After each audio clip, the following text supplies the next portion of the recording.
único avião, sendo que não havia nenhum esquema de embarque especial, ou seja, as pessoas tinham que ser carregadas escada acima do avião, né? Um risco danado, um sufoco, né? E os comissários nem um pouco habituados a isso, né? Aquilo era um deficiente já era uma coisa, 5 era uma exorbitância, os caras ficavam desesperados, assim, né? Aí, bom, aquele sufoco para subir todo mundo, tal, aí todo mundo acomodado nas primeiras poltronas, né? Vira o can, né? E fala para o comissário que ele quer ver a cabine, né? Se podia ver a cabine do avião. Aí o comissário, tudo bem, né? Ele falou, só que eu não ando até lá, né? Aí o comissário pegou ele no colo e ele mostrou a cabine para ele, tal. Aí eles tiraram foto, tal. Depois que o can sentou, né? Aí eu virei para o comissário e falei, agora sou eu. Ele encostou assim e falou, Eu falei, brincadeira.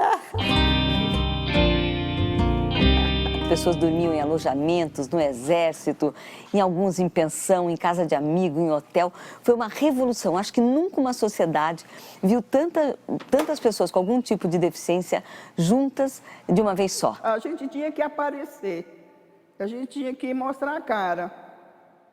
Então, sabe, cadeira de roda, outro de muleta, outro sendo empurrado, outro sendo puxado, carregado. Foi um encontro, assim, muito bom, porque foi um momento em que a gente viu que, pelo menos no âmbito nacional, as pessoas com deficiência pensavam a mesma coisa, né? Quer dizer, elas queriam participar da vida do país. Foi uma coisa realmente épica, né?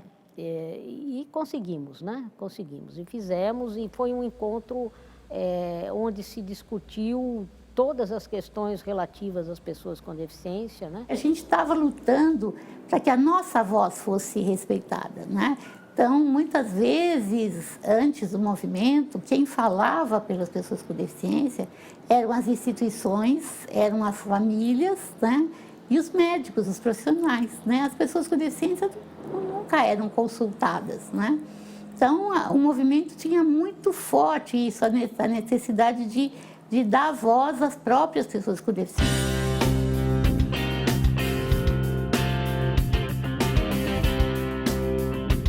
Isso ajudou a nós fortalecermos o ano de 1981, que começava logo depois, que, aliás, o ano de 1980, e o movimento se deu também em função de que iria existir, na década de 80, um ano separado e preparado para as questões das pessoas com deficiência no mundo todo. Ano Internacional das Pessoas com Deficiência. Aí nós respiramos profundamente, aliviados e felizes. Resolveu todo o problema da pessoa com deficiência, ou resolveram-se todos os problemas?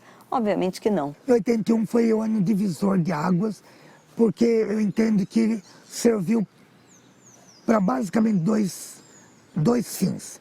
Primeiro, fazer a pessoa com deficiência tomar consciência de que ela tinha que ser protagonista nas conquistas e na luta, nessa transformação da sociedade que a gente queria.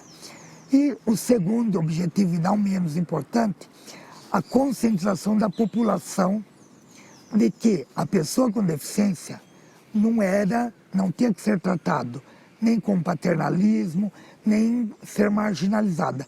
Ela tinha que ser integrada na sociedade. E aconteceu uma coisa interessante, porque você ia, né? Quando você conseguia, por exemplo, a audiência com algum governante, né? E tal, você ia lá, falava, né? Olha, essas são as nossas reivindicações, temos direito a isso e tal. Ele falava, puxa vida, eu concordo plenamente com vocês, tudo, mas não tem lei, não tem legislação, eu não posso fazer, porque eu só posso fazer alguma coisa em função da legislação. Quer dizer, era uma forma de concordar, mas tinha um argumento para não fazer, não, né? E é interessante, a gente viu assim, então temos que lutar por uma legislação.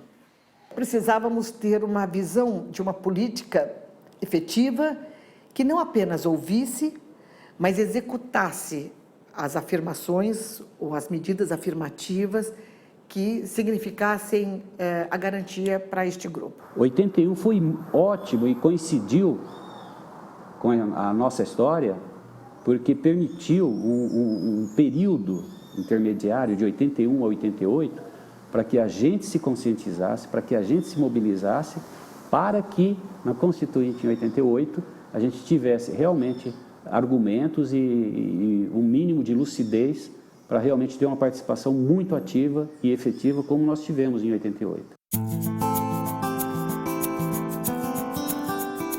Em 83 foi formada a Coalizão Nacional, porque cada área de deficiência estava organizada nacionalmente e fazia o seu trabalho específico e, ao mesmo tempo, tinha essa articulação através da Coalizão Nacional.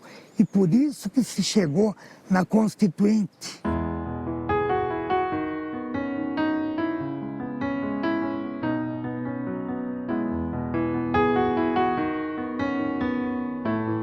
E aí, então, o que nós fizemos? Nós fizemos um movimento de abaixo-assinado, né, para levar à Constituinte as nossas propostas. Nós entregamos pessoalmente essas nossas reivindicações, que, exceto 2 reivindicações que estavam lá, as demais estão na Constituição até hoje, né?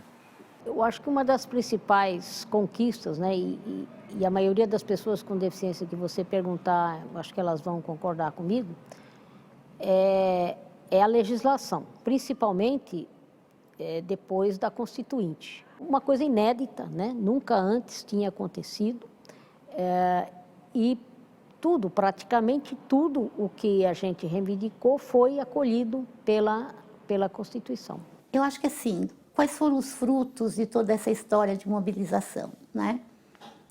Acho que a primeira coisa que a gente conquistou e está consolidado é que, assim, de fato, hoje, quem fala pelas pessoas com deficiência são as pessoas com deficiência.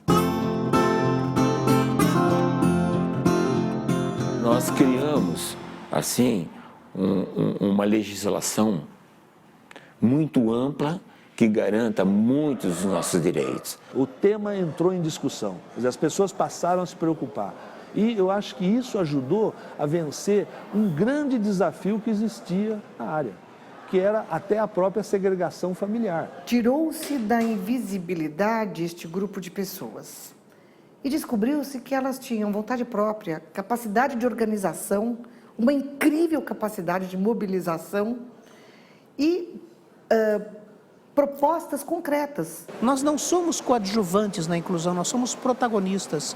Foi um marco, para mim, geral, de trazer as pessoas com deficiência para a sociedade e trazer as pessoas com deficiência na busca de igualdade de oportunidades. Não de igualdade, porque todos somos diferentes, mas na essência, enquanto seres humanos, nós somos iguais. E somos iguais, além da essência do ser humano, somos iguais em 2 situações de absoluta forma verdadeira e inequívoca.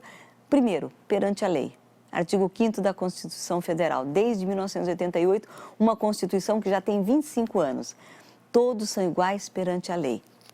Então, isso não tem que discutir. Está na Constituição, a Carta Magna, a lei maior do Brasil. Os elevadores todos com as inscrições em braille. Rampas, os prédios públicos, a partir de uma certa data, os que eram construídos já eram com rampas. Acessibilidade na educação, as crianças deficientes assistindo aula com as outras e tendo acesso às salas de aula. A educação mudou, né? Então nós tivemos, existimos, queremos tal coisa e a coisa acontecia, né? Pelo respaldo da lei. O dono do Banco Real pegou e, numa viagem lá nos Estados Unidos, conheceu um projeto da Boeing que utilizava pessoas com deficiência. E ele achou muito interessante. Ele falou, eu quero fazer isso lá no Brasil. E aí, ele realmente adaptou tudo. Então, uma das primeiras empresas a adaptar plenamente para funcionar. Então, entendo este movimento, esse movimento todo, como um ganho para a sociedade. Porque quando eu deixo o transporte mais acessível, não são apenas as pessoas com deficiência que saem ganhando. Na verdade, toda a sociedade se beneficia. Tudo isso que você vê na cidade, vamos dizer, as rampas de acesso nas calçadas, os prédios adaptados, toda a arquitetura nova sendo já feita para acesso, e não é só o deficiente, uma pessoa idosa, um carrinho de nenê, né? Que se não tiver degraus é muito mais fácil transpor. E outra coisa, muitas pessoas do movimento, né, participam hoje, ocupam cargos, né, nos diversos órgãos federais, estaduais, municipais, né, porque foram criadas muitas instâncias também de participação, diretamente ligadas à questão da deficiência, como os conselhos municipais, estaduais, o próprio Conselho Nacional da Pessoa com Deficiência, as coordenadorias, a Secretaria Nacional, né? São órgãos diretamente ligados ao movimento das pessoas com deficiência. Um posicionamento político forte, que fez com que em 30 anos o movimento saísse da invisibilidade, passasse a ter assento e cargos à sua disposição em várias oportunidades. Nada na minha vida, nada fica fora. Nada na minha vida aconteceu se não fosse a luta minha, somada de dezenas, centenas de milhares de pessoas que fizeram mostrar o valor e a força que a pessoa com deficiência tem também.